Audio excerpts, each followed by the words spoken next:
People say the coldest thing in Chicago is not the wind off Lake Michigan, but realizing your husband of 8 years values you less than scrap paper. On Christmas Eve, Julian threw a $2 lottery ticket at me while secretly holding $15,000 cruise tickets for his mistress. He thought I was just a disposable pawn, but when I won $100 million, I did not scream. That money was not just a fortune, it was a weapon. My name is Teresa Claiborne, and for the last 3 years of my 8-year marriage, I have existed as a ghost within the walls of my own ancestry.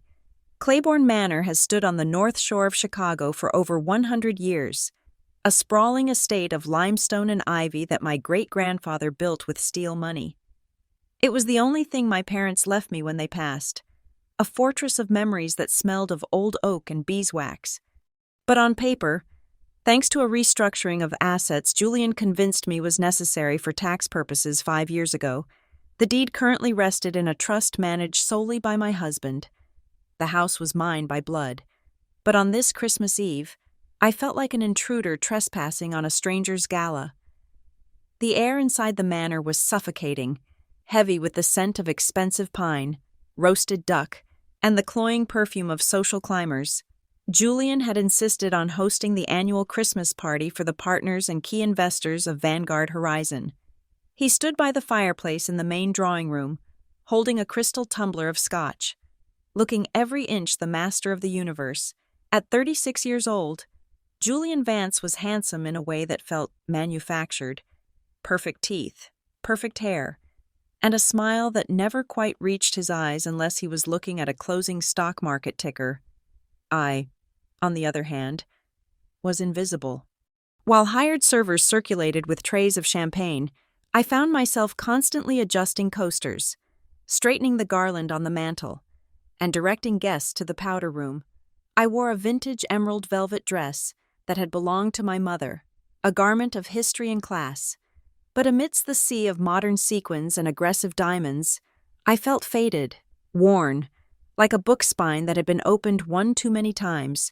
Then, the front doors opened, and the temperature in the room seemed to drop 10 degrees, though the men in the room would have argued it spiked. Elena Rostova entered. She was 28 years old and officially listed as Julian's executive assistant, a title that fooled absolutely no one with eyes. She wore a dress of scarlet silk that clung to her body like a second skin, cut dangerously low and slit scandalously high. It was a dress that screamed for attention, a violent splash of red against the tasteful cream and gold decor of my home. "Julian," she cooed, her voice carrying across the room with practiced projection. She did not walk. She prowled. She bypassed 3 senior partners to get to him, placing a hand familiarly on his forearm. I was worried the snow would delay me, but I wouldn't miss this for the world. Julian's face lit up with a genuine hunger I hadn't seen directed at me in half a decade. "The party hasn't started until you arrived, Elena," he said, his voice dropping an octave. He didn't pull away. In fact, he leaned into her touch. I stood by the grand piano, holding a tray of empty glasses, watching them. My profession as a rare book restorer requires a specific skill set, patience, a steady hand, and the ability to spot the microscopic fractures in parchment before they tear completely. I looked at my husband and his assistant, and I did not just see flirtation. I saw the rot. I saw the comfortable intimacy of 2 people who had long passed the stage of tentative touches. The evening wore on, a slow parade of indignities. I was introduced to clients as Julian's wife, without my own name attached, a prop to humanize the corporate shark. But the true theater began when Julian clapped his hands to gather everyone for the gift exchange. It was a performative ritual he loved, a display of benevolence to stroke his ego. He handed out bonuses, expensive watches to the VP, and imported cigars to the board members. Then, he turned to Elena. "To my right hand," Julian announced, his voice smooth as oil. "The woman who keeps my schedule from imploding." He handed her a small velvet box. The room quieted. Elena feigned surprise, pressing a manicured hand to her chest before opening it. Inside sat a diamond tennis bracelet that caught the chandelier light, sending prisms dancing across the walls. The crowd oohed in appreciation, but I saw what they did not. As Elena lifted the velvet cushion to admire the bracelet, the edge of a piece of paper tucked underneath peeked out. My eyes, trained to spot misaligned font on 16th century manuscripts, caught the distinct navy blue and gold logo of a luxury travel line. I saw the words Royal Suite and Guest. It was not a receipt. It was an itinerary. He was giving her a vacation disguised as a trinket. "Thank you, Julian," Elena purred, snapping the box shut before anyone else could see the paper. "You are too generous." "And finally," Julian said, turning to me, the warmth drained from his face, replaced by a mask of obligatory performance. "For my lovely Teresa," he reached into his jacket pocket, not a gift box, not a wrapped present, and pulled out a plain white paper envelope. He held it out to me. The room went silent, the contrast between the diamond bracelet and the flat envelope hanging heavy in the air. I took it. My hands did not shake. I opened the flap and pulled out the contents. It was a lottery ticket, a single Powerball ticket. I looked at the receipt attached. It had been purchased at a gas station on the highway 2 hours ago. Cost $2. A ripple of nervous laughter moved through the room. Julian grinned, a lopsided expression that implied we were all in on a joke I didn't understand. "I figured you enjoy old things and long odds. Teresa," Julian said, his voice loud enough for the back of the room to hear. "Who knows? Maybe you will get lucky. Change your life." The humiliation was a physical blow, a sharp punch to the gut. He had spent thousands on his mistress in front of my face and bought me a scrap of thermal paper with the loose change from his pocket. Elena stepped forward, sipping her champagne, her eyes glinting with malice. "Oh, don't look so disappointed, Teresa," she said, her voice dripping with faux sympathy. "It is the thought that counts, right? Besides, if you win the consolation prize, maybe you can finally buy a new blouse. That velvet is looking a little tired." The wives of the partners giggled. It was a sharp, brittle sound. I stood there, clutching the $2 slip of paper. I could have screamed. I could have thrown the wine in my glass into his face. I could have torn the ticket into confetti, but the training of my life kicked in. When you handle a crumbling page, you do not use force. You use stillness. I felt something fracture deep inside my chest. It was the final structural beam of my love for him snapping in two. But on the outside, I smoothed my expression into a porcelain mask. "Thank you, Julian," I said softly. "You are right. Anything is possible." I tucked the ticket into my pocket. The party eventually wound down. The guests left, leaving behind stained napkins and empty bottles. The house fell into a heavy silence. I was in the kitchen, loading the dishwasher, when Julian walked in, loosening his tie. He smelled of scotch and Elena's perfume. "Great party," he muttered, not looking at me. "Listen, something came up. The merger with the Tokyo branch is hitting a snag. I need to fly out to handle it personally." I dried a crystal flute, turning it slowly in my hands. "When?" "The 26th, Boxing Day," he said, opening the fridge to grab some water. "I will be gone for a week. Probably won't have much signal, so do not panic if I don't call every day." "Is Elena going?" I asked. The question was quiet. "She has to," he replied, slamming the fridge door. "She has the files. It is work. Teresa, don't start with the jealousy. It is exhausting." I didn't say anything. Julian, "Good." He walked past me, brushing my shoulder without a hint of affection. "I am going to bed. Clean this mess up before you come up. I don't want to smell stale wine in the morning." I watched him walk away. He was going on a cruise, the Royal Suite, $15,000. He was taking her to the Caribbean while leaving me in the frozen gray of a Chicago winter with a $2 lottery ticket. He thought he had played the perfect game. He thought I was the fool. I placed the glass down on the counter. Outside, the wind howled against the stone walls of Claiborne Manor. but for the first time in years. The cold didn't bother me. I touched the pocket of my dress where the ticket lay. Julian was right about one thing. People's lives could change in an instant. He just didn't realize that the storm wasn't outside. It was standing right here in his kitchen, waiting to happen. The morning of December 26th dawned with a sky the color of a bruised plum. The air was so cold it felt solid, pressing against the windows of Claiborne Manor like a physical weight. I stood on the porch, wrapped in a thick wool cardigan, watching the black town car idle in the driveway. Julian was loading his luggage into the trunk, his breath puffing out in white clouds. Elena waited in the back seat, the tint of the window hiding her face. But I knew she was there. I could practically feel her smugness radiating through the glass. Julian turned back to me one last time. He did not kiss me. He did not hug me. He simply checked his watch, a platinum chronograph that cost more than my first car, and gave a curt nod. "I will call you when I land," he lied. "Don't wait up. The time difference in Tokyo is brutal." "Safe travels," I said. My voice was steady, a flat line. "Good luck with the merger," he smirked, a flicker of amusement crossing his face as if he couldn't believe how easy it was to deceive me. He got into the car, and the heavy door thudded shut, as the vehicle crunched down the gravel driveway and disappeared through the iron gates. The silence of the house rushed back in to claim me. It was a massive, oppressive silence. I was alone in a mansion that felt less like a home and more like a mausoleum. I walked back into the kitchen. The coffee from the morning was cold in the pot.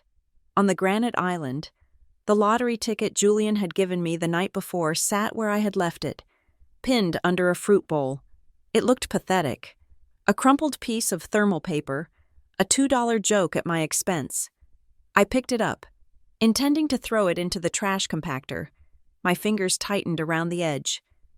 Ready to rip, it was an insult, not a gift. Keeping it felt like accepting his disrespect. But then, a strange, compulsive urge took over.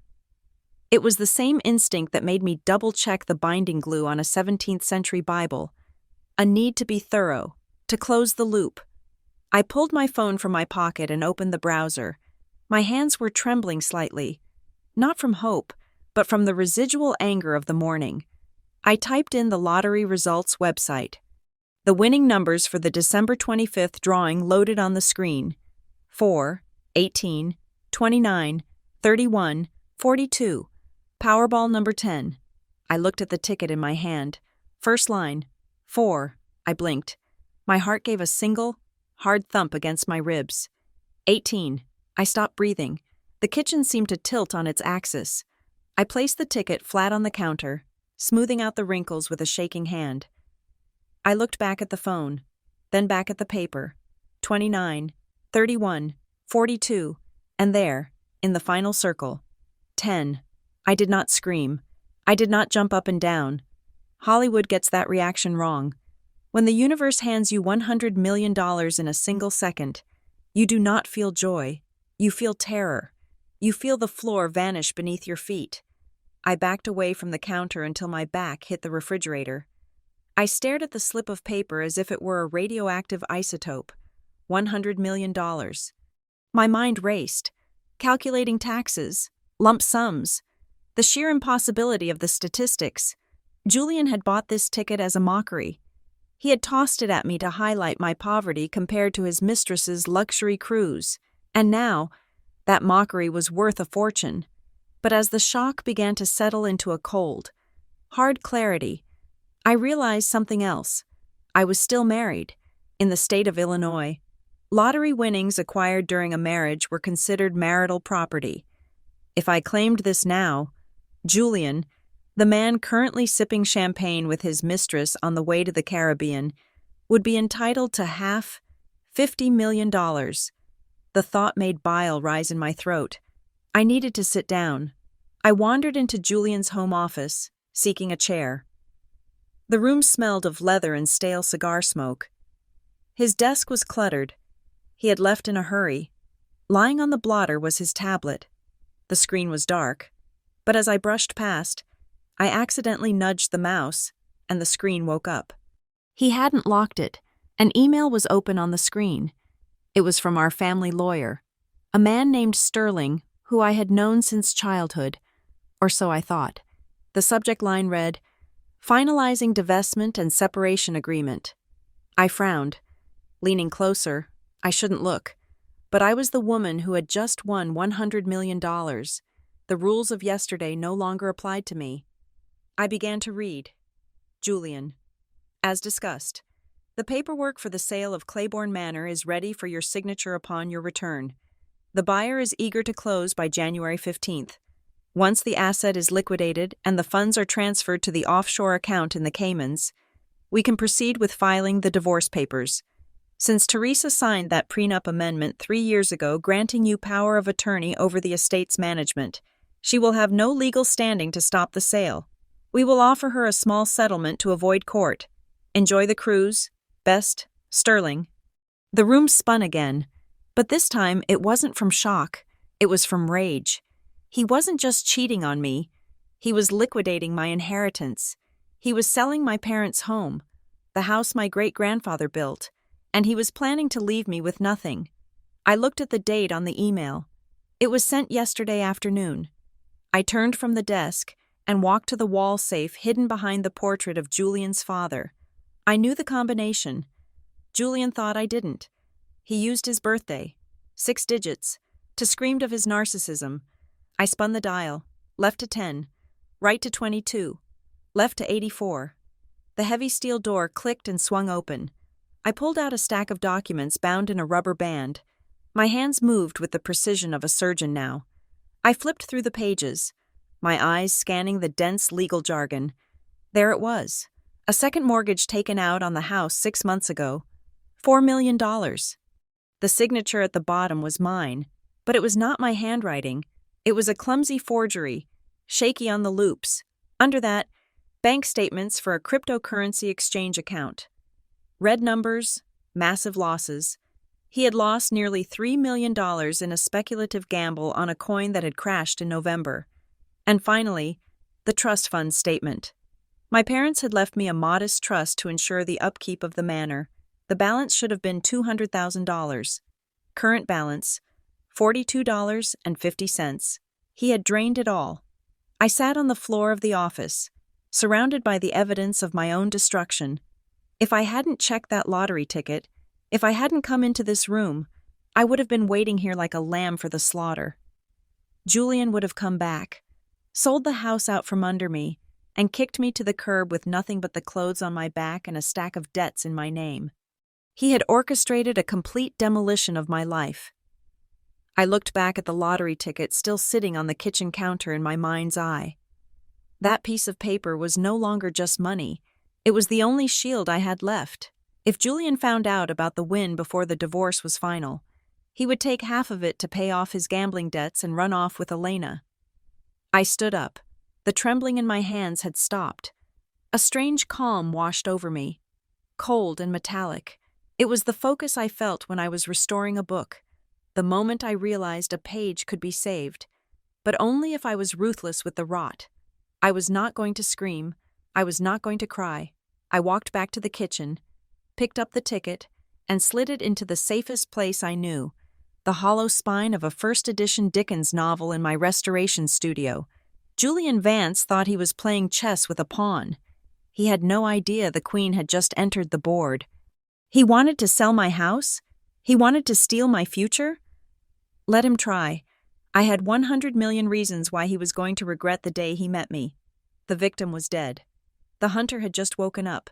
I knew that to kill a monster, I needed a monster of my own.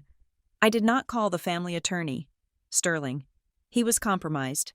A paid shill for my husband who was already drafting the paperwork to leave me homeless. I needed someone outside the circle. Someone with a vendetta. I needed Marcus Thorne. Thorne was a corporate litigator based in New York, known in legal circles as the Butcher of Wall Street, 3 years ago. He had lost a high-profile patent lawsuit against Vanguard Horizon because Julian had bribed a key witness. Thorne had sworn revenge publicly in the courthouse lobby. I was about to hand him the gun.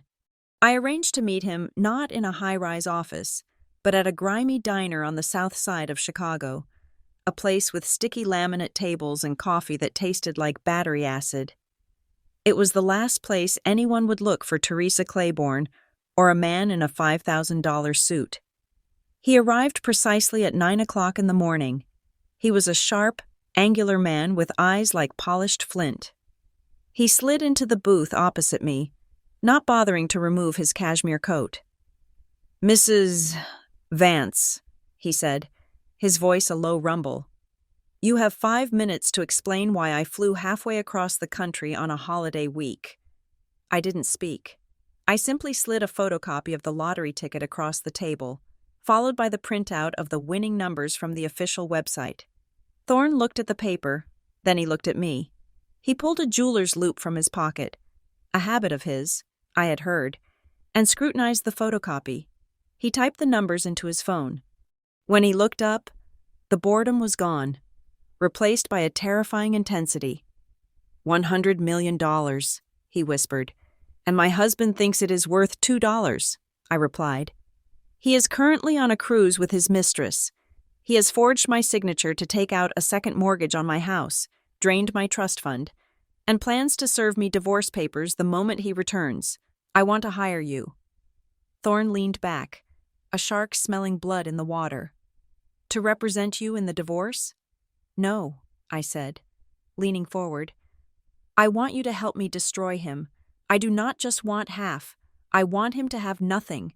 I want him to lose his job, his reputation, his money, and his freedom. And I want to do it all before he steps off that boat. A slow, cruel smile spread across Thorne's face. I usually charge a retainer of $50,000, but for the chance to bury Julian Vance, I will take the case on a contingency basis, 5% of the winnings. Deal, I said. The next hour was a masterclass in strategic warfare.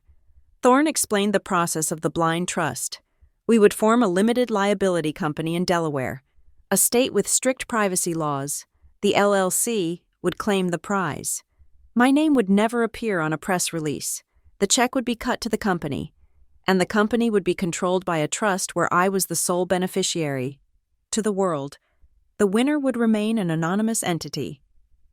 Now, Thorne said, tapping the table, we need leverage. We need to know exactly what he is doing on that ship and, more importantly, what he has been doing at Vanguard Horizon. Men like Julian do not just steal from their wives. If he is desperate enough to forge your signature for $4 million, he is desperate enough to dip his hands into the corporate treasury. I pulled a thick envelope from my bag. I withdrew the last $20,000 from a joint savings account he forgot to close. I want the best private investigator money can buy.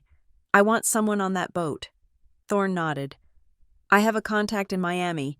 He can have an operative helicoptered onto the ship by this afternoon, under the guise of a VIP guest. We will have eyes on them. And the company? I asked. Leave Vanguard to me, Thorne said, cracking his knuckles. I have friends in forensic accounting who have been dying to take a look at their books. If Julian is bleeding money, there is a trail. We just need to find the breadcrumbs.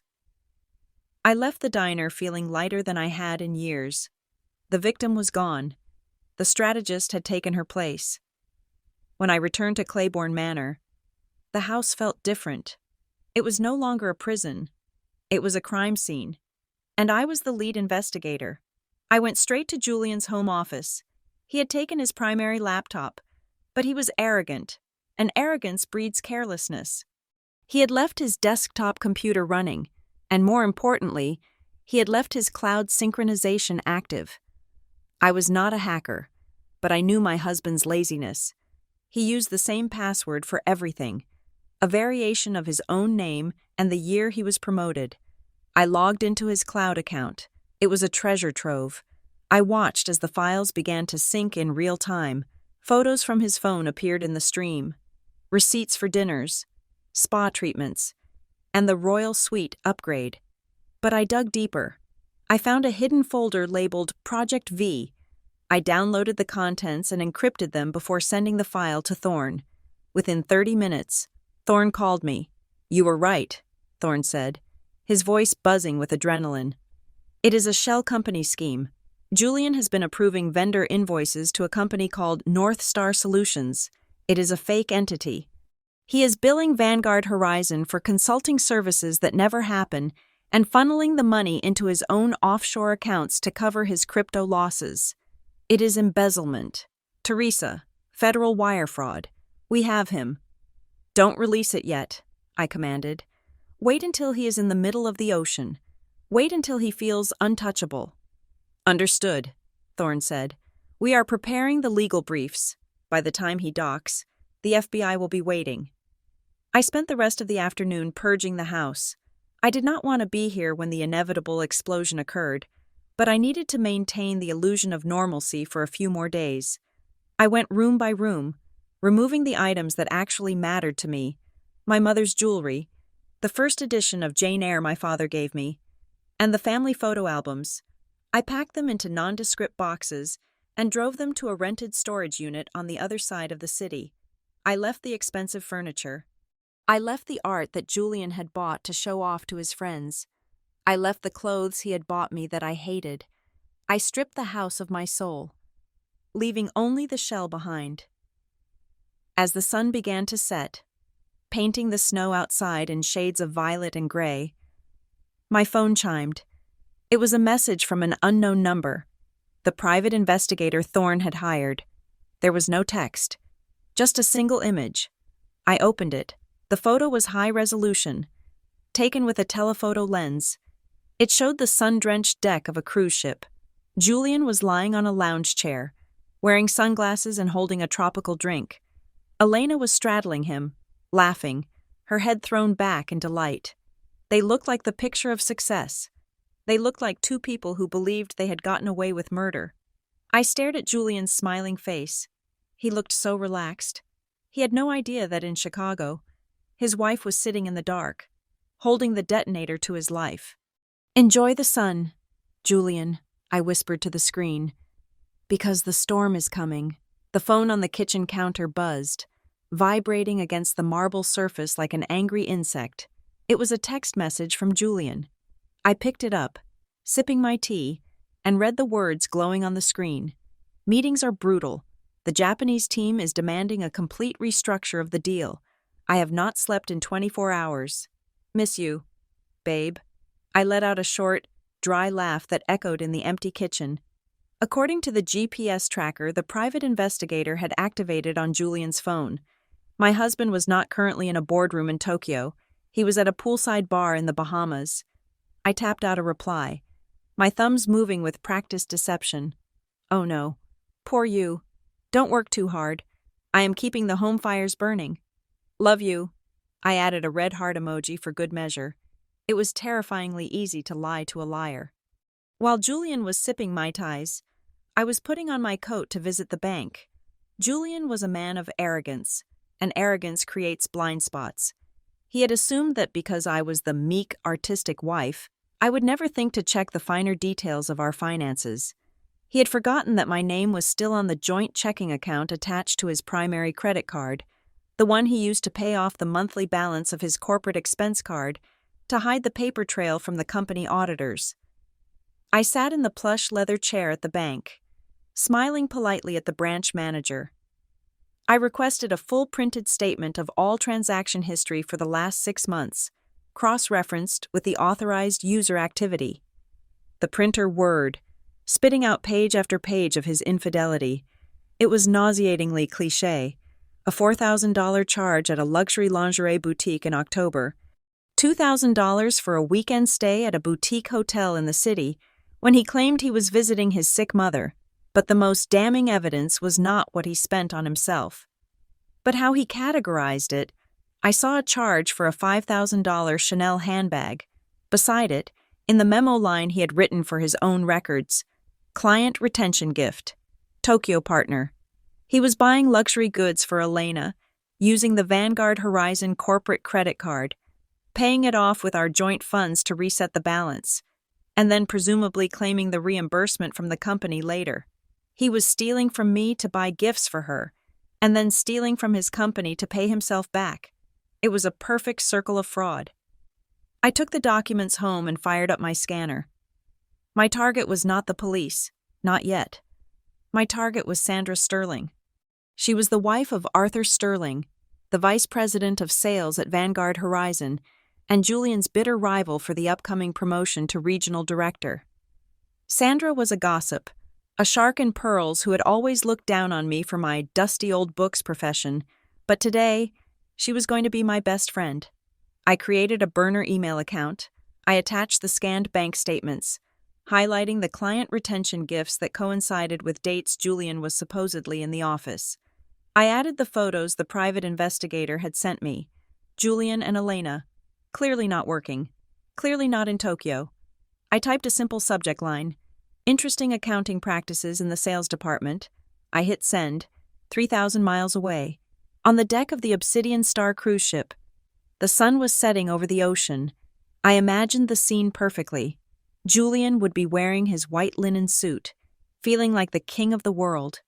He would have taken Elena to the ship's most exclusive steakhouse, the one that required reservations months in advance, back in Chicago.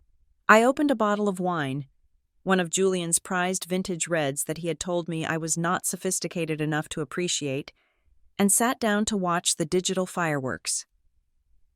The fallout began at 7 p.m, Chicago time. I received a notification on my phone from the banking app. Alert. Card declined. I smiled. On the ship, the waiter would have just presented the bill for a lavish dinner of lobster thermidor and champagne. Julian would have casually tossed his sleek black credit card onto the tray.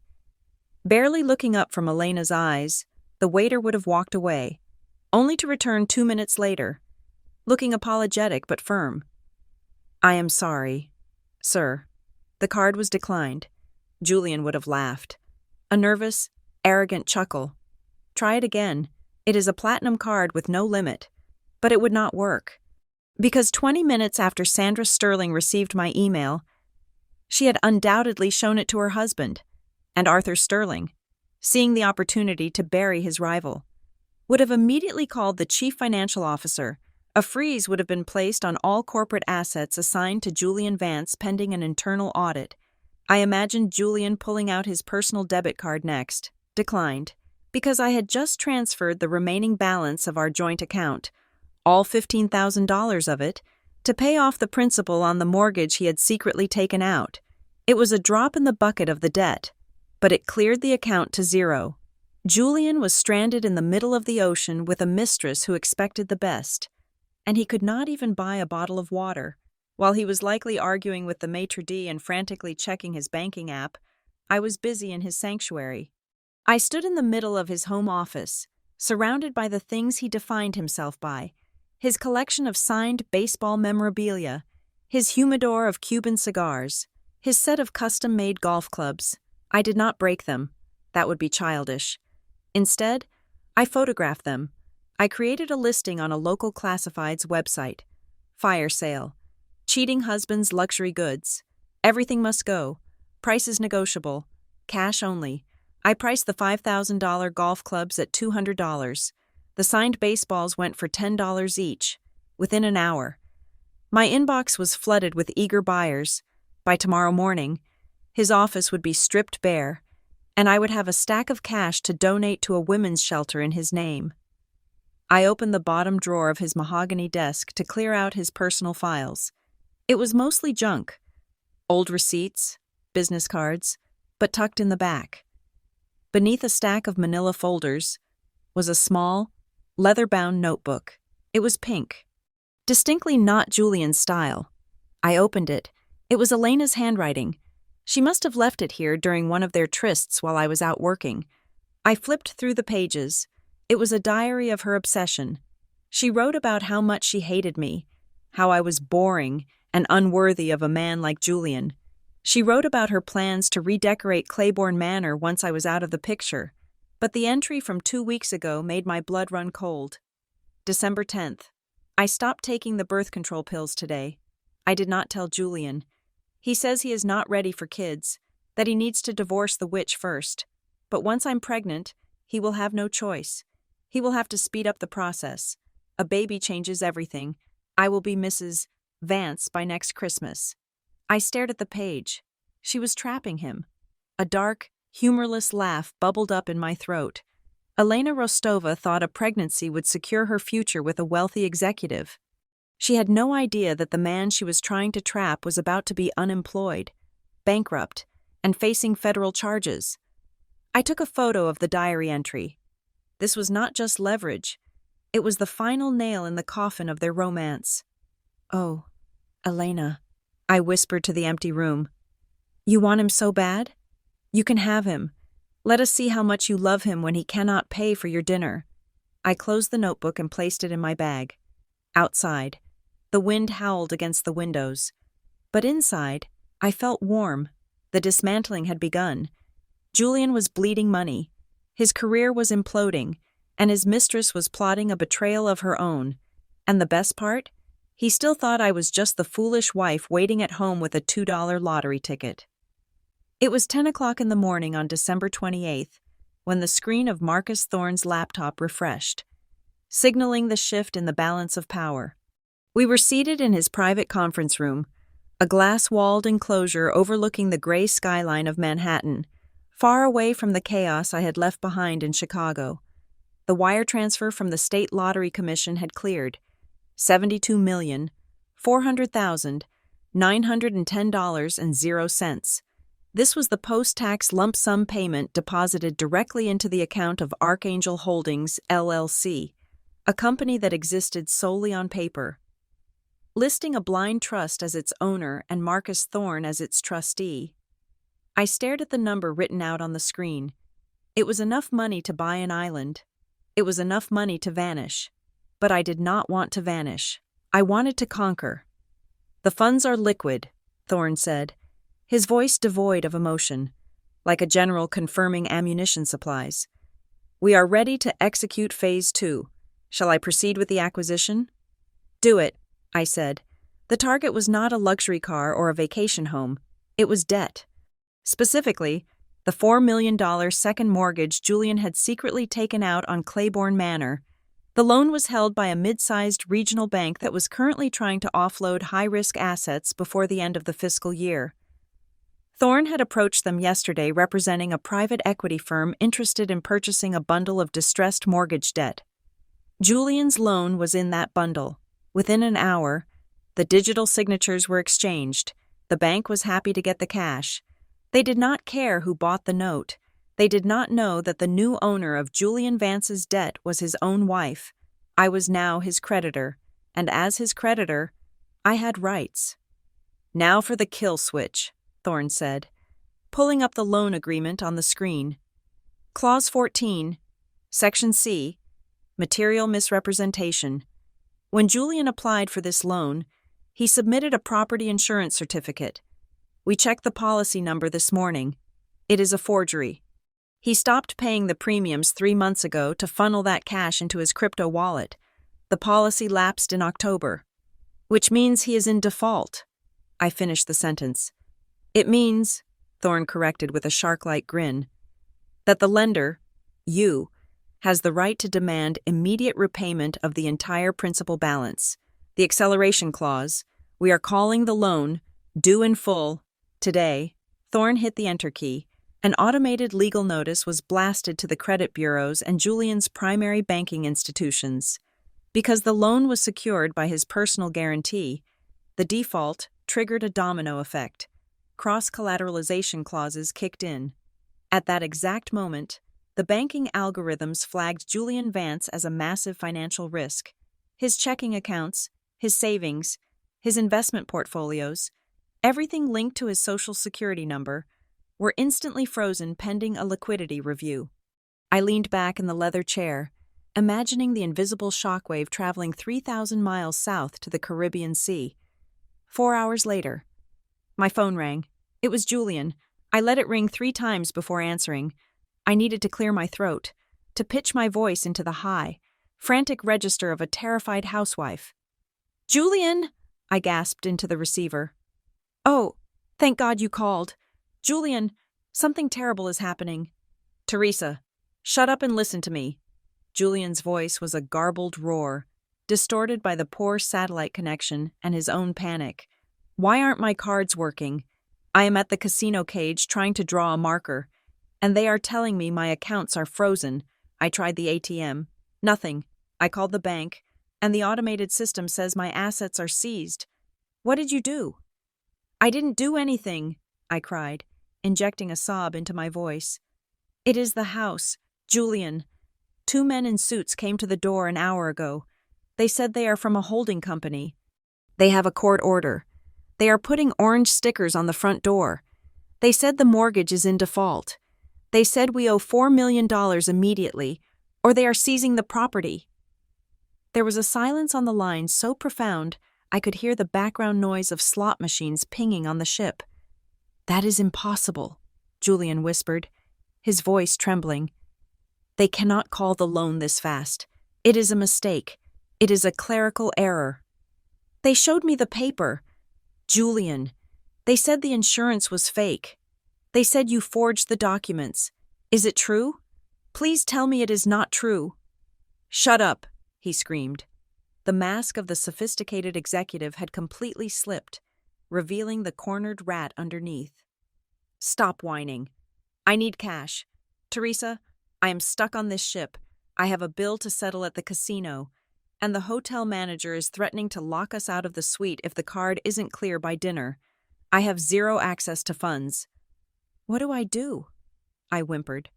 Get money, he barked. Go to the safe. No, wait. I emptied the safe. Check your account. Do you have anything left? I used the last of the joint account to pay the electric bill yesterday. I lied smoothly. I have nothing, Julian.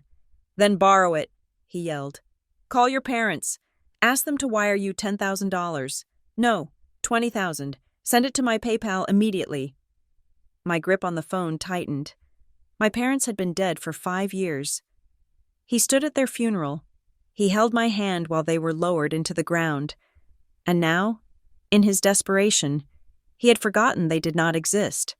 Or perhaps he simply expected me to resurrect them to pay for his gambling debts. Julian, Mom, and Dad are gone, I said, my voice dropping to a whisper that was not acting. You know that? Then call your aunt. Call your friends. I do not care who you ask. Teresa, sell your jewelry. Sell the damn car. Just get me money. If I do not pay this bill in an hour, they are going to humiliate me in front of the crew. Do you understand? Fix this. The line went dead. He had hung up. I lowered the phone, the phantom echo of his screaming still ringing in my ear. The sadness I had felt about my parents momentarily flashed, but it was quickly cauterized by the white-hot heat of my vengeance. He wanted me to send him money. He wanted me to be the dutiful wife who bailed him out of his own catastrophe. Okay, Julian, I said to the empty room. I will send you exactly what you gave me. I opened my banking app. I still had my personal checking account, the one with my meager restoration wages. I selected Julian's name in the transfer list. I typed in the amount, $2, in the memo line, where usually one would write groceries or rent. I typed 2 words, lottery winnings. I hit send. I imagined the notification pinging on his phone in the middle of the crowded casino. I imagined him looking down, expecting salvation, expecting $10,000 to save his ego, and instead, seeing $2. It was not just a refusal. It was a mirror. I was giving him back the exact value he had placed on me. Is the transaction complete? Thorne asked, watching me from the head of the table. Yes, I replied, standing up and smoothing down my skirt. He has his bail money. Good, Thorne said, closing his laptop. Because the bank just authorized the foreclosure team. By the time he realizes what that $2 means, the locks on Claiborne Manor will already be changed. He is not coming home to a wife, Teresa. He is coming home to an eviction notice. I walked to the window and looked out at the city. Far below, the cars looked like toys, moving in predictable patterns. Julian was out there somewhere, drifting on the ocean, believing he was the captain of his destiny. He did not know that his ship had already sunk. I had just punched the first hole in the hull, and the water was rushing in fast. The digital age has a unique way of conducting an execution. It is not done with a guillotine or a firing squad. It is done with pixels, hashtags, and the relentless speed of information. I had spent years restoring old books, preserving history. Now, I was about to rewrite Julian's history in real time. It started with a single email sent from a secure, encrypted server in Switzerland. The recipient was the senior editor of the Financial Chronicle, a publication that Vanguard Horizon's board members read religiously over their morning coffee. The subject line was innocuous: Internal Audit Discrepancies, Vanguard Horizon/J. Vance. Attached was the dossier I had compiled with Marcus Thorne, the shell company invoices, the cryptocurrency transfer logs, and the side-by-side comparison of the corporate credit card statements versus Julian's personal spending. It was dry, factual, and devastating. Within 45 minutes, the market reacted. It started as a tremor. Vanguard Horizon's stock dipped by 2%. In the world of high-frequency trading, 2% is a stumble, but when the online edition of the Chronicle published a breaking news alert titled Vanguard Horizon Executive Linked to Multi-Million-Dollar Embezzlement Probe, the stumble became a freefall. The stock dropped 7% in 10 minutes. I sat in the living room of a temporary luxury apartment Thorne had arranged for me downtown. Watching the financial news channel, the ticker at the bottom of the screen turned red. A reporter was standing outside the glass and steel headquarters of Vanguard Horizon, breath pluming in the cold air, talking about accounting irregularities and a crisis of leadership, but numbers on a screen are abstract. The public needs faces. They need a villain. I picked up my phone and signaled the private investigator, release the album. 5 minutes later, the entertainment blogs and social media platforms lit up. The photos from the cruise ship, high definition, undeniable, hit the internet. There was Julian, shirtless and laughing, holding a bottle of Dom Perignon that cost more than most people's monthly rent. There was Elena, draped over him in her designer bikini, feeding him a strawberry. The caption provided by my anonymous source was simple: while Vanguard Horizon stock crashes and employees face layoffs, Sales Director Julian Vance enjoys a $15,000 business trip in the Caribbean. The juxtaposition was lethal. The internet does not forgive hypocrisy. The hashtag CEO Thief began to trend on Twitter, initially locally in Chicago, then nationally. It didn't matter that Julian wasn't actually the CEO. The mob doesn't care about corporate hierarchy. They saw a suit stealing money to party on a boat while regular people struggled. Then came the second wave, the social circle. My phone buzzed with notifications from the group chat of the Vanguard Wives, a circle of women I had been excluded from for years. Suddenly, I was the center of attention. Did you see this? One message read, linking to the photo of Elena. That is the assistant, the one in the red dress from the Christmas party. Another replied, he told Arthur he was in Tokyo negotiating the merger. My husband is furious. The deal is dead because the Japanese team saw the news. Poor Teresa. She must be devastated. I sipped a glass of vintage Bordeaux, a bottle I had bought for myself with the first withdrawal from the LLC, and smiled. Devastated? No. I was entertained, 3,000 miles away. The paradise on the Obsidian Star had turned into a digital prison, according to the investigator's report. The ship's Wi-Fi was notoriously spotty and expensive. Julian and Elena were currently huddled in their suite, watching their lives disintegrate on a screen that buffered every 30 seconds. I could imagine the scene: Julian, frantic, trying to load the company's internal portal, only to find his login credentials revoked. Elena, scrolling through her Instagram, watching her follower count drop, or, worse, seeing her comments section fill with vitriol. Homewrecker, gold digger, thief.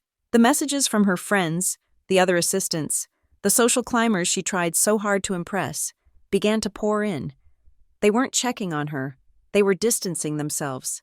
Elena, please do not tag me in any more photos. I cannot be associated with this investigation. You lied to us. You said he was separated. On the ship, the stress was causing the first cracks in their united front. The investigator sent me an audio clip recorded from the hallway outside their suite. The walls were thin. "You idiot!" Elena's voice was shrill, lacking its usual sultry composure. "You said nobody would know. You said the accounts were secure. My mother is calling me. Julian. She saw my picture on TMZ." "Shut up, Elena," Julian shouted back. "I am trying to think. It is a glitch. It has to be a glitch, or a hack. Someone is setting me up." "A setup?" Elena laughed, a cruel, mocking sound. "You used the corporate card to buy me a purse. You are sloppy. Julian, you ruined everything. I bought you that purse because you wouldn't shut up about it." "Do not blame this on me. Fix it. Call the board. Tell them it is a misunderstanding." "I can't." Julian's voice cracked. "They blocked my number. I can't get through to Sterling. I can't get through to HR. I am locked out. Elena, I am completely locked out." Back in Chicago, the sun had set, but the lights of the Vanguard Tower were blazing. An emergency board meeting had been called.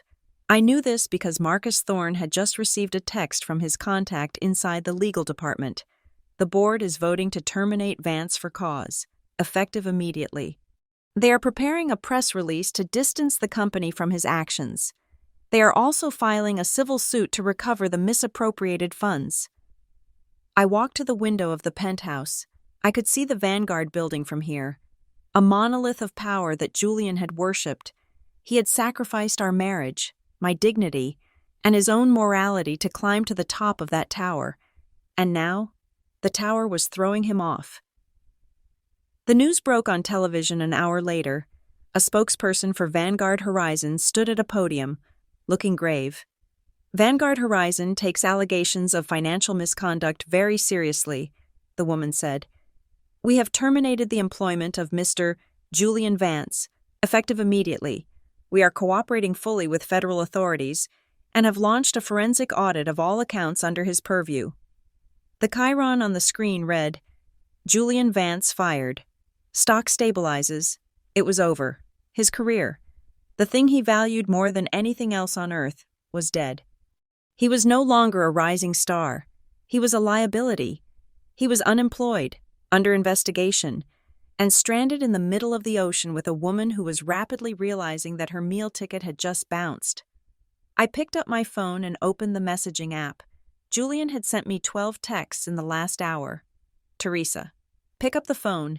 It is all lies. The media is lying. I need you to call Sterling. Tell him I was with you. Tell him we were planning this trip together. Teresa, please. I am scared." I looked at the messages. A week ago, they would have made my heart ache. I would have wanted to save him, but the Teresa who would have saved him died the moment he handed me a $2 lottery ticket as a joke. I typed a single reply, but I did not send it. Not yet. "Enjoy the vacation. Julian, you paid a high price for it." I deleted the draft.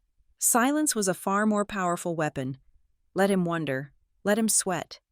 Let him stare at a phone that refused to ring, while the ocean stretched out around him, endless and indifferent. He was the captain of a sinking ship, and I was the ocean, and the water was getting colder by the minute. The silence that descended upon Claiborne Manor was not empty. It was heavy with purpose. For the first time in 8 years, the house did not feel like a stage for Julian's performances or a prison for my insecurities. It felt like a blank canvas, waiting to be scraped clean. I did not pack Julian's things myself. I refused to touch the physical remnants of his betrayal. Instead, I hired a team of professional movers, a crew of 4 efficient men who did not ask questions and charged $100 an hour. I stood in the doorway of the master bedroom, sipping black coffee, directing the purge like a conductor. "The suit's in the cedar closet," I said, pointing to the rows of Italian wool and silk that Julian treated better than he treated me. "Pack them all. But label them for donation. There is a men's shelter on the west side that helps the long-term unemployed re-enter the workforce. They will appreciate the Armani." One of the movers hesitated, holding a charcoal gray jacket that still smelled of Julian's cologne. "All of them, ma'am? This looks brand new." "All of them," I replied. my voice devoid of sentiment. Actually, leave the items in the bottom drawer, the sweatpants with the holes in the knees and the faded university t-shirts. Leave those. I wanted Julian to return to exactly what he was when I found him, a man with nothing but potential and poor fashion sense. I stripped him of the armor he had bought with my money, the cufflinks, the silk ties, the polished Oxfords. All of it went into cardboard boxes destined for strangers. When the closet was bare, save for a small, pathetic pile of rags on the floor, I felt a physical weight lift from my shoulders. Once the movers left, the locksmith arrived. He was a man of few words, which I appreciated. He spent 3 hours removing the antique brass locks that had guarded the manor for 50 years. In their place, he installed a state-of-the-art biometric security system. It was sleek, black, and cold. It is voice and fingerprint activated, he explained, handing me the master control pad. No keys to copy, no codes to guess. Unless you reprogram it, nobody gets in but you. I placed my thumb on the scanner. The mechanism whirred and clicked shut with a sound like a guillotine dropping. Julian still had the brass key on his keychain, weighing down his pocket on the cruise ship. He probably derived a sense of ownership from it. He did not know it was now just a piece of useless metal, a souvenir from a life that no longer existed. That afternoon, Marcus Thorne came to the house. We sat in the sunroom, the winter light streaming through the glass, illuminating the dust motes dancing in the air. He placed a thick stack of documents on the coffee table. "The petition for dissolution of marriage," Thorne said. "We are filing on grounds of adultery, financial fraud, and spousal breach of fiduciary duty. It is unilateral. We do not need his signature to start the clock. Given the evidence of the embezzlement and the forged mortgage, the judge will likely grant an emergency freezing order on any remaining marital assets."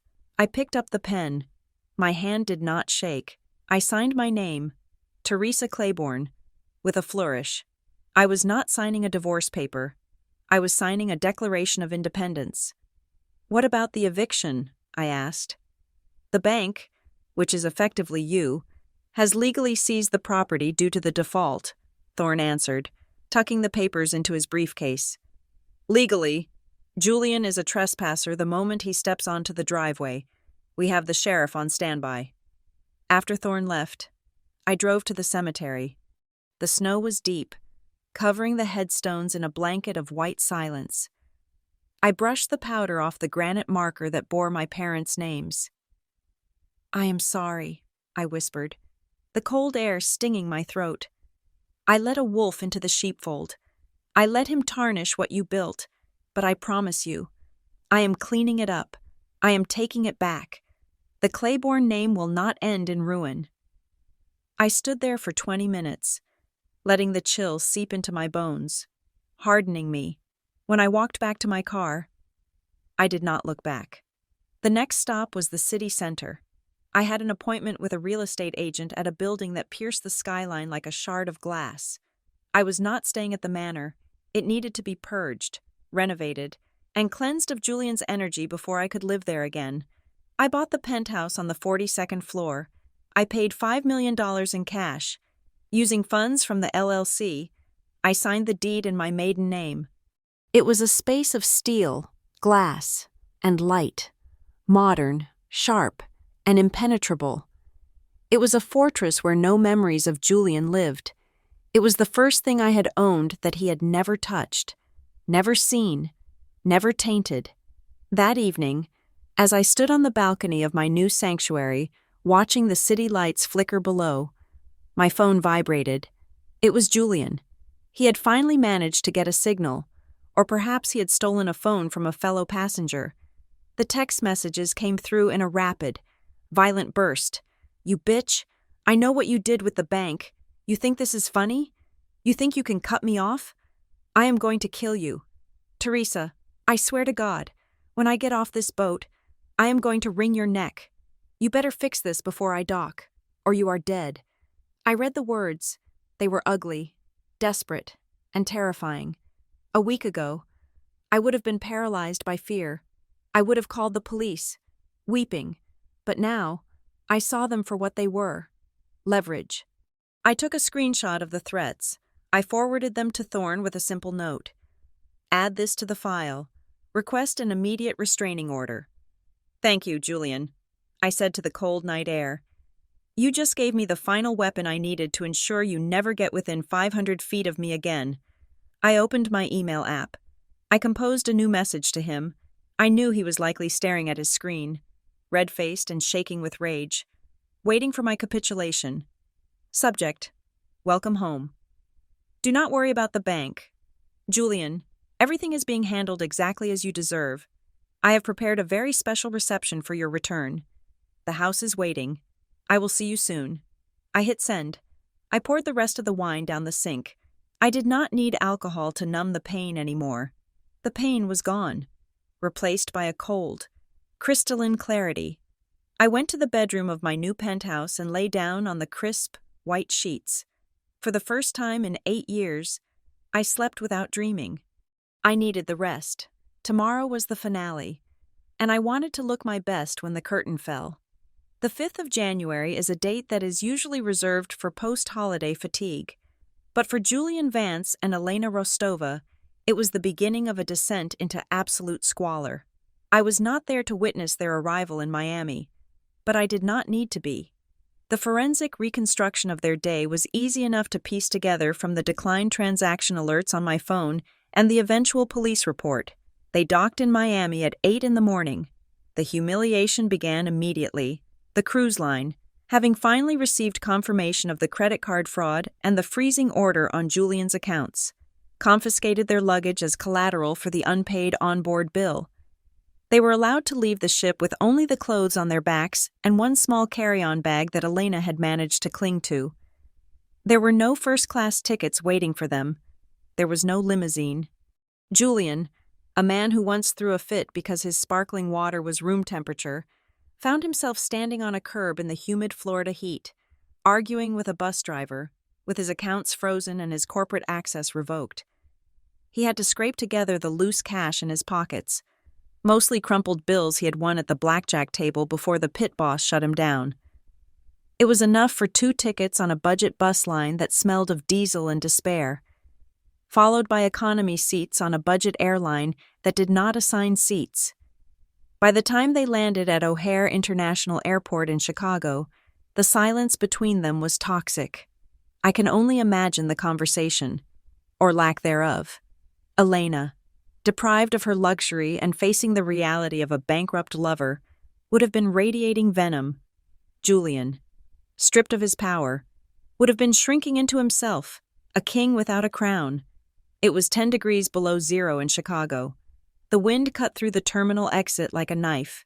Usually, a black car service would be waiting, the driver holding a sign with Vance printed in bold letters. Today, the curb was empty. Julian tried to hail a rideshare, but his app was linked to the frozen bank account. It flashed a red error message. Elena screamed at him, her voice shrill enough to turn heads. "You are useless," she shrieked, not caring who heard. "You are the director of sales, and you cannot even get us a cab? What kind of man are you?" He had to flag down an unlicensed taxi, a rusted sedan with a cracked windshield and a heater that barely worked. The driver demanded cash up front. Julian handed over his last $40.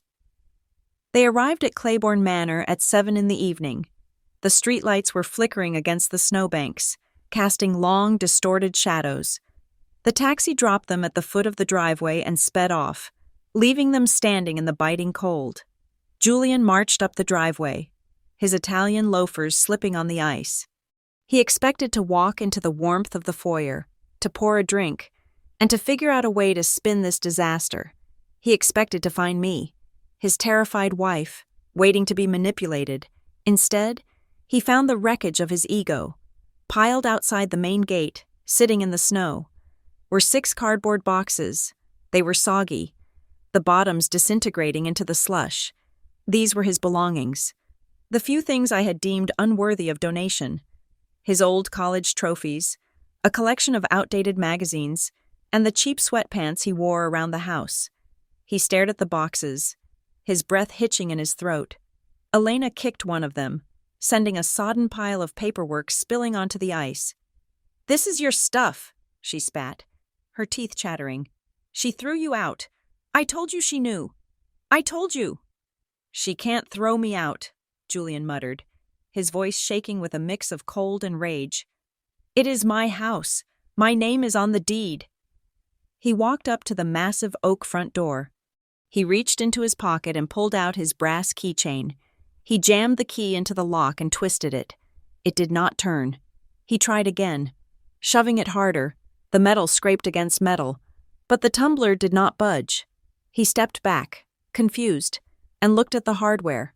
The antique brass lock was gone.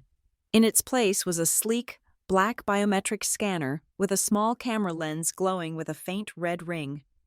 "Open the door!" Julian shouted, pounding his fist against the wood. "Teresa, open this damn door right now!" The noise echoed through the quiet neighborhood. Across the street, the curtains in the Henderson house pulled back. I could see Mrs. Henderson peering out, her face illuminated by the street lamp. She was watching the spectacle. The great Julian Vance, locked out of his own castle, screaming like a lunatic. Julian kicked the door. "Teresa, I know you are in there. Let me in." Suddenly, the smart speaker system mounted above the door crackled to life. It was not a live feed. It was a pre-recorded message I had uploaded the night before. My voice, cool and detached, floated out into the frigid air. "This is the private property of Teresa Claiborne. You are trespassing. Please vacate the premises immediately. The police have been notified." "It is my house!" Julian screamed at the speaker, his face turning purple. "You cannot do this. I am your husband." "This is the private property of Teresa Claiborne," the recording repeated, indifferent to his rage. "Mr. Vance, you have no legal standing here. Please leave." Elena was shivering violently now, wrapping her thin coat tighter around herself. "Julian, stop it," she hissed. "Everyone is looking. You are making a scene." "I don't care," he roared. He picked up a loose brick from the garden border and raised it. Threatening to smash the glass panel of the door, sirens cut through the night air. Blue and red lights washed over the snow, blinding them. 2 patrol cars skidded to a halt at the bottom of the driveway. I had called the precinct commander, a man whose rare book collection I had restored 2 years ago, and alerted him to a potential violent intruder. 2 officers stepped out, hands resting on their holsters. I watched the feed from the security camera on my phone in my penthouse apartment. I knew one of the officers. It was Sergeant Miller. He had been to our holiday parties. He knew Julian, but tonight he did not smile. "Drop the brick, Mr. Vance," Miller barked, his voice amplified by the cold. "Miller?" Julian squinted, lowering the brick. "Miller, thank God. You have to arrest her. My wife changed the locks. She is holding my property hostage. This is illegal eviction." Sergeant Miller walked up the driveway, his boots crunching on the snow. He stopped 5 feet from Julian. He did not extend a hand. "We checked the records, sir," Miller said, his tone professional and icy. "The property is owned by Archangel Holdings, LLC. You are not listed as an owner or a tenant. The current owner has a restraining order pending against you for threats of violence. We have the text messages." "What?" Julian staggered back as if he had been punched. "Archangel Holdings? That is impossible. She bought the debt? She doesn't have any money." "You need to leave, sir," Miller said, stepping closer. "If you do not vacate the property in 2 minutes, I will arrest you for trespassing and disturbance of the peace. And given your current legal status with the federal investigation, I do not think you want to spend the night in booking." Julian looked at the officer, then at the unyielding black lock on the door, and finally at the wet boxes of garbage at his feet. The reality finally hit him. He wasn't just locked out of a house, he was locked out of his life. Elena let out a sob. "I have nowhere to go. Julian, my apartment lease is in your name, and you stopped paying it." "Move," Miller ordered, pointing to the street. Julian Vance, the man who thought he ruled the world, bent down. He did not pick up the boxes. He did not try to save his dignity. He grabbed the handle of Elena's suitcase, his knuckles white with cold, and turned around. He walked down the driveway. His shoulders hunched, defeated. The neighbors were still watching. The red eye of the camera was still recording. He dragged the suitcase through the slush, the wheels squeaking in the silence, while his mistress trailed behind him, cursing him under her breath. They walked into the darkness of the street. Two figures with no money, no home, and no future, disappearing into the cold Chicago night. The Motel 6 on the outskirts of the city smelled of stale cigarette smoke and industrial cleaner, a scent that seemed to seep into the very pores of the cheap drywall. It was a fitting palace for the fallen king. Julian and Elena were crammed into room 212, a space smaller than the walk-in closet at Claiborne Manor. I imagined them there, listening to the hum of the vending machine outside, the silence between them growing heavier with every unpaid bill. But Julian Vance was not a man who accepted defeat. He was a man who believed that reality could be bent if he just pushed hard enough. On the morning of January 7th, he put on his only remaining suit, the one he had worn on the plane, now wrinkled and smelling of sweat, and took a bus to the Vanguard Horizon headquarters. He believed that if he could just get FaceTime with the CEO, he could explain it all away. He could spin the narrative. He could blame the glitch, blame me, blame the stars. He walked into the glass lobby with his chin held high, marching toward the turnstiles. He did not make it 3 steps. 2 security guards, men Julian had walked past for 5 years without ever acknowledging, stepped into his path. They were large, immovable objects. "Mr. Vance," the head guard said, his voice flat, "you are not authorized to be on the premises." "Don't be ridiculous, Frank," Julian scoffed, trying to breeze past. "I have a meeting with the board. My badge is just demagnetized." "Your employment was terminated for cause," Frank said, blocking him with a heavy arm. "And we have been instructed to serve you with this." He handed Julian a thick manila envelope. Julian tore it open right there in the lobby, under the gaze of the receptionists he used to flirt with. It was not a severance package. It was a civil lawsuit filed by Vanguard Horizon, demanding restitution for misappropriated funds and damages to the company's reputation. The sum demanded was $2 million. Julian stood there, his face draining of color. He looked up at the glass elevator banks, watching the world of power ascend without him. He was not an executive anymore. He was a defendant. "If you do not leave, we will call the police," Frank added. Julian turned and walked out. The envelope crumpled in his fist.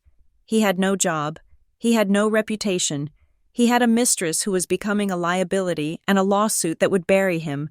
He needed a lifeline, and in his twisted, narcissistic mind, he decided that lifeline was me. He sat on a bench in the freezing park and called me. "Teresa," he said when I answered. His voice was soft, broken, the voice he used when he wanted something. "I am so sorry. I have been doing a lot of thinking. I don't know what happened to me. The pressure at work broke me. Elena, she preyed on me. Teresa, she seduced me when I was weak.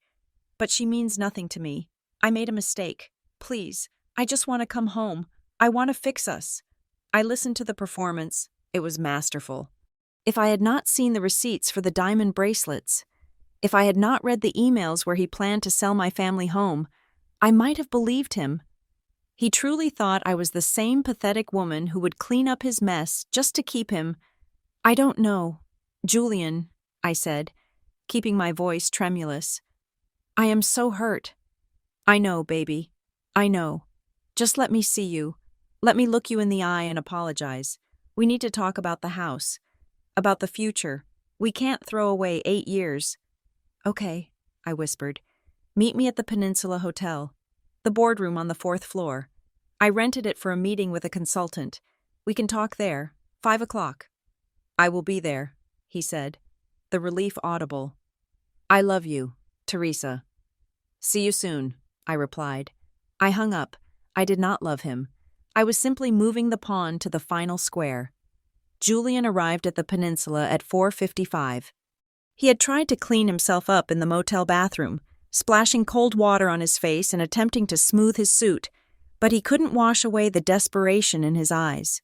Before he left the motel, he had done something that revealed the true nature of his soul. He had gone to his luggage and pulled out a hunting knife, a serrated blade with a 4-inch handle he had bought for a camping trip we never took. He slipped it into the inner pocket of his jacket. He told himself it was for protection, but a man going to reconcile with his wife does not bring a weapon. He was bringing it because he had a backup plan. If I didn't agree to sell the house and split the money, if I didn't sign the assets back over to him, he was going to make me. He took the elevator up to the 4th floor. The hallway was lined with silk wallpaper and smelled of fresh orchids. He walked into the boardroom. I was waiting for him. I sat at the head of a long mahogany table. I was not wearing my usual oversized sweaters or practical trousers. I was wearing a tailored black suit from Dior that cost $6,000. My hair was blown out sleek and straight. On my wrist sat a platinum watch that caught the light. I looked like the CEO he wished he was. Julian stopped in the doorway, stunned. He had never seen me like this. He expected the victim. He found a queen. "Teresa?" he faltered. "Sit down." "Julian," I said. I did not stand up. I gestured to the chair at the opposite end of the table. The distance between us was deliberate. It was a canyon. He sat, his eyes darting around the room, taking in the luxury, the carafe of crystal water, the sheer expense of the setting. "You look incredible. Did you buy new clothes?" "We are not here to talk about my wardrobe," I said coolly. "You said you wanted to explain." "Right." He cleared his throat, leaning forward, trying to summon the charm that had worked on so many clients. "Teresa, look. I know I messed up, but we are partners. You and me against the world. This thing with the bank is a misunderstanding. If you just drop the foreclosure and sign the house back to the trust, I can leverage the equity to pay off the Vanguard suit. We can start over. I will fire Elena. I will do whatever you want. But I need access to the assets. I need you to sign the papers." He slid a hand into his pocket, clutching the handle of the knife. "We are a team, remember?" "A team?"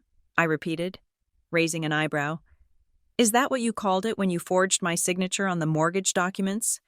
Is that what you called it when you emptied my parents' trust fund to buy cryptocurrency?" Julian's face hardened. The charm began to crack. "I did that for us, to build our wealth." "You did it for yourself," I corrected him.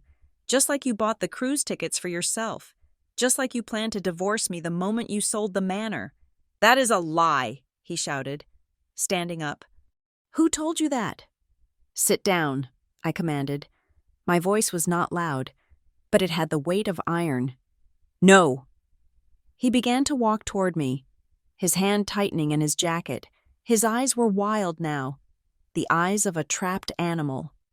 "You are listening to the wrong people, Teresa. You are not smart enough to understand high finance. You are making a mistake. You are going to ruin us both. Now sign the paper to release the house. Or I swear—" "Or you swear what, Julian?" I asked, watching him come closer. "You will hurt me? Like you hurt the company? Like you hurt me for 8 years?" "I will do what I have to do," he hissed. Pulling the knife halfway out of his pocket, the silver blade glinted in the soft recessed lighting. "Don't push me. Teresa, I am desperate. Give me the house." I did not flinch. I did not scream. I simply reached out and pressed a button on the remote control resting on the table. The lights in the room dimmed. A motorized screen descended from the ceiling behind me. The projector hummed to life. "I think you should look at the screen. Julian," I said. He froze, confused by my calmness. He turned his head. The first image appeared. It was a scan of the forged insurance document with his fingerprints highlighted in red ink. Then, the slide changed. It was a screenshot of his text messages to Elena, mocking my appearance. Next, the bank transfer log showing the money moving from Vanguard Horizon to his offshore account. And finally, the diary entry from Elena, the one about trapping him with a pregnancy. "What is this?" he stammered, the knife slipping from his sweaty grip back into his pocket. "This is your life, Julian," I said, standing up slowly. "Every lie, every theft, every betrayal, I have it all. I have the forensic accounting reports. I have the sworn affidavits from your staff. I have the security footage of you entering the safe. And most importantly, I have the evidence that you planned to harm me physically if I stood in your way." I pointed to the hidden camera lens in the corner of the room, blinking red. "You brought a weapon to a negotiation," I said, my voice cutting through him. "That elevates this from fraud to criminal intent, attempted assault, maybe even attempted murder given your threats." Julian looked at the camera, then at the screen, then at me. The arrogance evaporated, leaving only a hollow, trembling shell. He realized then that he wasn't the manipulator. He was the puppet. "You set me up," he whispered. "No, Julian," I said, walking toward the door, leaving him alone at the long table with his crimes projected 10 feet tall behind him. "I just turned on the lights. You are finished," Julian laughed. It was a jagged, brittle sound that bounced off the wood-paneled walls of the boardroom, devoid of any real humor. He stood at the end of the table, adjusting his suit jacket with a trembling hand, trying to reassemble the fragments of his shattered ego into a shield. "You think this scares me?" Julian sneered, pointing a finger at the projector screen. "This is just a slideshow. Teresa, it is smoke and mirrors. You can't touch me. You have no money for a real legal fight. You have no power in this city. And as for the house, that is marital property. You can't sell it. You can't foreclose on it. And you certainly can't kick me out. I will tie you up in court for 5 years. I will bleed you dry until you are begging on the street." He was delusional. He was a man standing on a trapdoor, convinced he was flying. "Actually, Mr. Vance," a deep voice boomed from the doorway. "You are mistaken." The double doors swung open. Marcus Thorne stepped inside, looking like the Grim Reaper in a 3-piece suit. Flanking him were 4 agents wearing navy blue windbreakers with 3 yellow letters emblazoned on the back. FBI. Julian's face went the color of ash. "Who are you? You can't come in here." "I am Marcus Thorne, attorney for Archangel Holdings," Thorne said, walking calmly to the table and placing a document in front of Julian. "And this is the deed to Claiborne Manor. The bank foreclosed on the property yesterday due to your fraudulent insurance documents. My client, Archangel Holdings, purchased the debt and exercised the right to immediate seizure. You do not own a brick of that house. You do not even own the air inside it." "Archangel Holdings?" Julian stammered, sweat beading on his forehead. "Who is Archangel Holdings?" "We will get to that," Thorne said, stepping aside.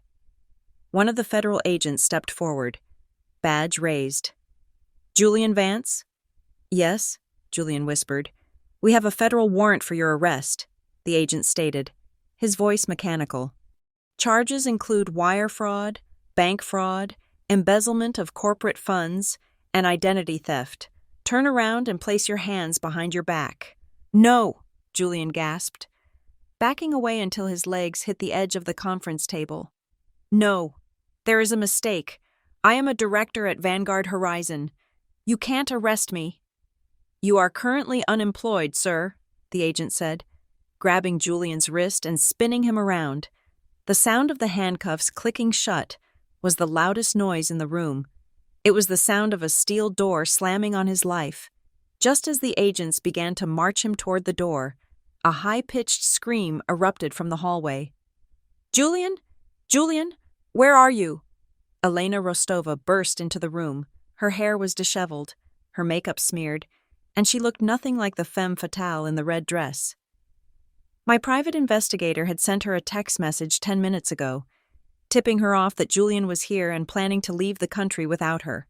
It was a lie, of course, but a useful one. She saw Julian in handcuffs and froze.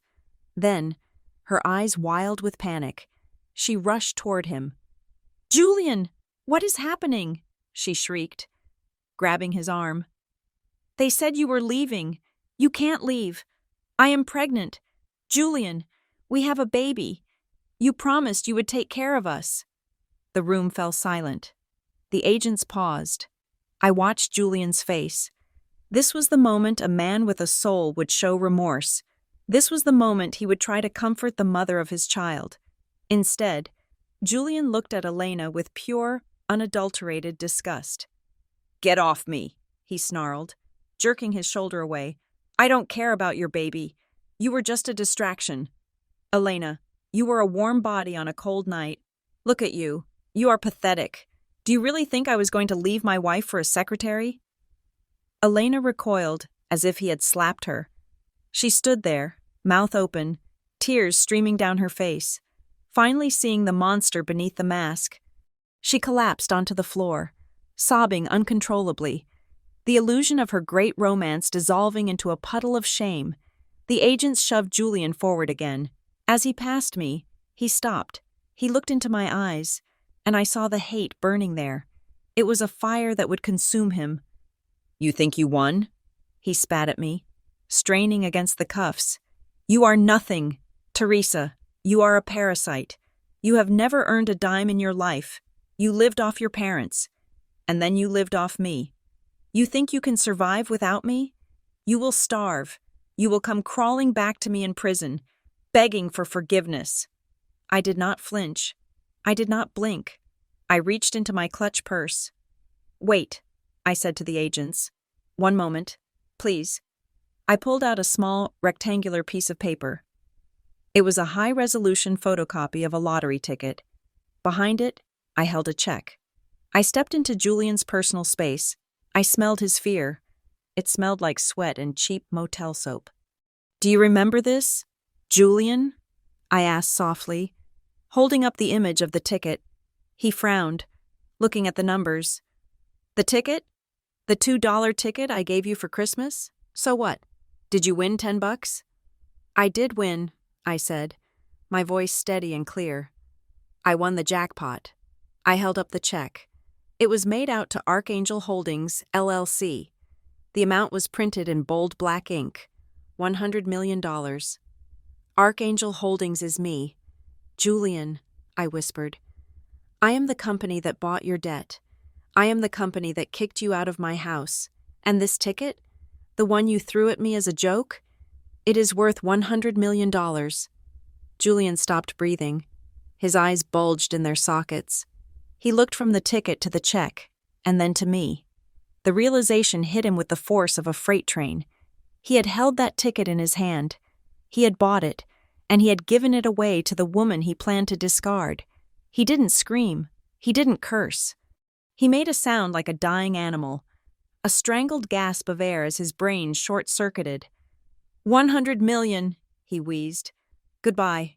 Julian," I said, tucking the check back into my purse. "Enjoy prison. I hear the library is terrible." "No!" he screamed, struggling violently now as the reality tore him apart. "No, that is my money. I bought it. Teresa, wait. I love you. Baby, I love you. Don't do this. 50-50. We can split it. Teresa." The agents dragged him out the door. His screams echoed down the hallway, not cries of lost love, but the desperate, greedy howls of a man who had held the world in his palm and thrown it away for a cheap thrill. I looked down at Elena, who was still weeping on the floor. I felt a pang of pity, but not enough to stay. She had made her choice. "Get up," I said to her as I walked past, "and get a lawyer." I walked out of the hotel and into the cold Chicago night, but for the first time in my life, I did not feel the chill. I felt only the warmth of the future. 6 months later, the sunlight in Florence is different from the sunlight in Chicago. It is golden, thick, and smells of lemons and heated stone. I stood on the balcony of my apartment overlooking the Arno River. Behind me, in the small workshop I had rented, lay a 17th century manuscript waiting for my attention. I was no longer Teresa Vance. I was Teresa Claiborne, the owner of one of the most respected restoration studios in Italy. My phone buzzed on the wrought iron table. It was a text message from Marcus Thorne. "Verdict is in. Guilty on all counts. The judge was not lenient given the lack of remorse. Sentenced to 15 years in federal prison. Restitution ordered. But he has no assets. It is over. I read the message twice. 15 years. By the time Julian Vance walked free, he would be a middle-aged man with nothing but a criminal record and a memory of the fortune he let slip through his fingers. I put the phone down. I did not smile. I did not cheer. I simply felt a quiet, profound sense of peace. I picked up my glass of wine and looked out at the Ponte Vecchio. The water flowed beneath it, constant and cleansing. I had my home. I had my dignity. I had $100 million in the bank. But as the Tuscan sun warmed my face, I realized that Julian was wrong about the money. The money was just a tool. The real prize was standing here, breathing this air, answering to no one. Freedom? That was the only jackpot that mattered. And I had won it all. Thank you so much for listening to my story until the very end. I would love to know where you are tuning in from. So please leave a comment below sharing your location and your thoughts on Julian's fate. If you enjoyed this story, please subscribe to the Sweet Rose Drama channel, like this video, and hit the hype button to help this story reach even more people.